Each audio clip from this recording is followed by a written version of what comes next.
Hi, Annissa here with Firehouse Education and this week's Ask Annissa video column. And this week I'm going to answer a couple more questions that came in from Cheryl. And Cheryl sent me a Mondo email. Thank you so much for that. And I have answered a few of your questions. There were several there on previous Ask Annissas. But I wanted to kind of wrap this up for you, Cheryl, and give you some answers to your final questions. And I believe what we haven't covered so far was you had asked about what is a non-salvageable item and what were methods for cleaning things like appliances, washers, dryers, dishwashers, that sort of thing, as well as laundry rules and procedures. Okay, so the first part, what is non-salvageable items and determining that is a very huge topic, and I have done a few videos on that. So you should go back and look on my channel and look for the logging destroyed videos that I've done, where I get really in-depth detail about things like food and safety. But in a nutshell, I'll tell you this on this video. There's really three key things that are involved in determining salvageable or non-salvageable items rather. And number one is, can it be cleaned? Okay. Number two, what's the cost of replacement versus cost of cleaning? What is the value of the item? Is it worth cleaning it?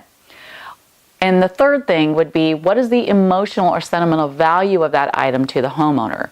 For instance, a family photograph or a wedding dress or a baby's handprint when they were first born, in clay that's hanging on the wall. That is going to have some huge emotional sentimental value, although maybe the clay handprint's only that worth $6 to go buy another thing of clay to be able to do it, but you can't replace that, right? Because the baby's now grown. So there are some big factors to think about there or to take into account with your homeowner, okay? So that's a very brief talking about non-salvage, but I also did a video for you, Cheryl, on pack out and non-salvage items and what the responsibilities are from contractors. So you definitely want to go look at that Ask Annissa video that I just put up a couple weeks ago. The next thing you asked about was about cleaning appliances. And basically, cleaning appliances, one of the biggest things I'm going to tell you is you have got to be super meticulous in your cleaning. So, unless you've got a huge electronics cleaning area set up, maybe like an Odell system or something, you're not going to be able to put a refrigerator in there or a stove. You could if you had a big enough area set up, but most don't. A microwave is something that you would potentially want to go ahead and do that in an electronics cleaning setup that you have because it's smaller. But when it comes to the big things like the stove and the fridge and dishwasher, we literally take those apart. I mean, as much as we can, and then we clean. And it's a heavy wet clean. Not dipping it, soaking wet clean, but a heavy wet clean. One thing that we always do is we always replace the insulation around the dishwasher as well in that cleaning process. Whether or not we feel like it's been affected, it's a few bucks, I take it off and replace it. We pull the dishwasher out, that sort of thing.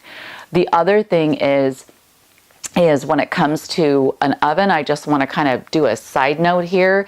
Whatever you do, be sure whether or not the inside of that oven is a self-cleaning oven or a regular oven, because a self-cleaning oven you cannot spray any kind of solutions or chemicals in. You'll ruin the self-cleaning oven part of that and be buying a new one. Don't ask me how I know that, but I know that. So you want to be very meticulous when it comes to the appliances. And that is generally something that, you really are going to want to look at. If this was a kitchen fire, then chances are those appliances are not going to be salvaged. If it was a medium to heavy fire, most of the time the insurance company just doesn't want to risk that when it comes to all the electrical wiring and something shorting out and that sort of thing. Okay. So now the third part of your question that you had was about laundry. And laundry is really a very personal thing. for people when it comes to a content job. So we do actually have a questionnaire set up in our company. I would recommend that you do the same, like a release form, if you will, where we have clients fill this out and let us know, how do they want their items back? If it left on a hanger, do they want it coming back on a hanger? Are there any allergies of any kind from anybody living in the household that we're going to be doing laundry for? Ask them, do they have a preference of what kind of laundry soap is being used? That sort of thing. Just really, it helps us to really hone in whether or not this is a real sticking point for a customer, because some people are very particular about their clothes. The other thing it will help do is, we ask people, is there anything of high value in their laundry items that they're worried about? I will tell you straight up, I've got thousands of dollars worth of Harley leathers gear. Costs a lot of money for each of these particular items. It would be something that would come right up for me that I would want to be talking to whoever's handling this stuff to know exactly what they're going to be doing with those items, because I'm going to have some particular things that I want to have happen and be sure not happen. So this will really give us a clue as to how concerned is your homeowner about the laundry items. The other thing it does is it helps protect you, right? It's just another one of those CYA things where if you have it listed on here where someone says, you brought back my laundry and all of a sudden I, had an allergy attack and I had a rash all over my body, had to go to the hospital. Oh my gosh, what'd you do? Well, if you pull out your questionnaire and your release form and there's nothing stated in there about allergies, they kind of don't have a leg to stand on there, right? So anyway, that's just a really, really good idea. And the other thing about how they want their items to come back, there are people who will hang up their blue jeans. I don't. Some people do. Some people iron them too and have creases in them. So people are very particular. Some people only want their t-shirts folded. They don't want them hung up and things like that. So if we find out from the homeowner how they would like these items to come back, then generally it's the same way that they left, but then it helps relieve a lot of stress for the homeowner when things do come back. If all of their stuff that was on hangers comes back in boxes, can you imagine how much time it's going to take this homeowner to open up these boxes and hang all this stuff back up? Whereas if it just came back on hangers, you just very quickly can literally hang it right back up on a rod for them and it's done.